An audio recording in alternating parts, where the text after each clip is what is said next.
one above all, and with genuine regards and greetings to whomever watching. My name is Sefer Tehran, undergraduate student of nanotechnology, and today we're going to talk about what nanotechnology is, what does the word nanoscale means, why is it so much important, and so many other questions. So without further ado, let's dive into it, shall we? So what does the word nano means? What does it imply? Why is it so much important? Let's find out. To understand the different concepts of reality, we use different scaling systems and methods. Well, we have a universal scale, and to understand nanotechnology, you need to know scaling first. For example, in our daily routine, we use kilogram of sugar, or megawatt of electricity, or kilobytes, or even gigabytes of information. Those are the scalings, and the word nano is not very exceptional. The nano word is an ancient Greek word meaning dwarf or a short or small thing of something. Well, technically, nano means the multiplication of 10 power to minus 9 of something. Take, for instance, a watermelon. Watermelon is big enough to be in a decimeter or even sometimes so much bigger to be included in the meter terms. We go smaller. A coin is in the term of a centimeter. We go smaller. The tip of your pen is in terms of millimeter. Or we go dive smaller and smaller until we reach nanometer, or the realm of nano, which is the molecular and atomic scales. Take, for instance, a strand of hair. Human hair is, for instance, around 100 micrometers width. So the thickness of your hair is, on average, 100 micrometers. Well, since we know the scaling, if you start to divide and cut your own hair into 10,000 equal-sized pieces, it would be 10 nanometers each. But still, atoms are very smaller, incredibly actually, because a nanometer is nearly and approximately 5 silicon atoms in a row. So now you know how small an atom is. Now that we know what does the word nano means, let's dive into nanotechnology itself historically. The father of nanotechnology is known to be Richard Feynman, the Nobel Prize laureate for the Feynman diagrams and one of the scientists in the Manhattan Project and the explosion of Challenger project. Well, he was indeed a very great mind, and at 29th December 1959, he declared this technology in a conference at Caltech University of Technology by saying there's plenty of room at the bottom. So historically, Richard Feynman talked about nanotechnology and what could it imply that we could manipulate atoms and molecules at their very own existence. So we did, actually. And now we ask, why nanoscale? Why is it so important? What does it have? Well, indeed, it is important because, but why really nanotechnology is important? Well, it's because of nanoscales. At nanoscale, matter may behave differently. Properties of material in their bulk form is different from their smaller or nanoforms. But why is it? We'll go further into it.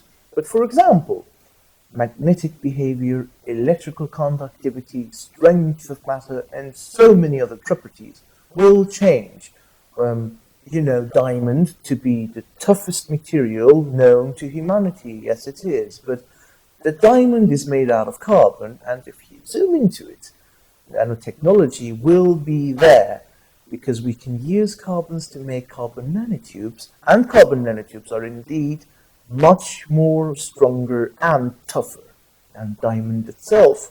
It is weird, right? Or another example, magnetic behavior and properties of matter will change. In a bulk term material, magnetic fields act as we know, but if you reduce the size of the same bulk material into the nanoscale, it will turn, actually maybe, it will turn to supermagnetic property. But why? Why is it happening? Why the optical, electrical, magnetic, and other physical properties of matter change at nanoscale, which sometimes is as we desired and as we should engineer them, but why is it indeed? Let's ask it a question, shall we? Now that we talk so much, let's first ask what nanotechnology's definition is. Well, it's simple. Nanotechnology is the ability and the technology and the science of manipulating matter at atomic levels and molecular scale, which is 1 to 100 nanometers. Now that we know what nanotechnology is, we may know why nanoscale is important. It's because of two effects: quantum effects and the size effects. First, let's dive into the quantum world and quantum realm where nothing makes sense. Well, about the quantum effects, we thought that atoms and molecules at their own fundamental levels are just rigid spheres. But now we know that it's not like this. And actually, atoms and electrons and subatomic particles and the world in quantum physics is actually runs on waves and uncertainties. What does it mean, you ask? Well, it means that electron is not just a rigid sphere or rigid ball. No, electron is actually a wave propagating in our universe. So everything is just a temporary vibration at a field. So that's why quantum world is really important. Well, as you can see in the picture, a photon of light will interact with an atom. An atom changes its wavelength, which means you can see the photon in a different light and a different color. So actually the structure of atoms and the quantum electronic properties of an atom can change the photonic behavior of a photon. The optical properties will be changed. For example, the wavelength. Wavelength is what makes you see the colors, and the colors may change. Well, size effect matters because of something important called the specific surface area. Well, specific surface area is just a ratio of the surface area to the volume of some matter.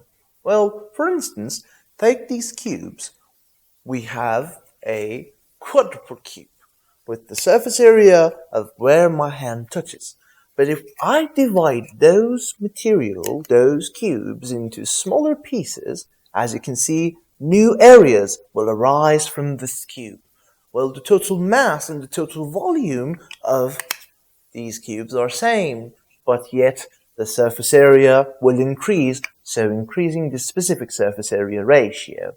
That is important because some material's properties are dependent to its surface, for example, chemical reactivity, magnetic structure, magnetic behavior, electrical behavior, strength, grain boundaries, etc., etc. So many different properties of a matter depends on its surface area. So actually, specific surface area ratio is very important for us in nanotechnology, indeed.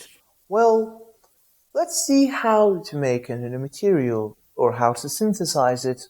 We're going to talk about it much more in our next videos, but for now you need to know there are two approaches: up, down, and bottom up, meaning bottom up is just adding few atoms and molecules together to make a nanostructure, and where up to down method is actually grinding. It means to break a bulk material into so many pieces that those pieces will excess nanomaterial.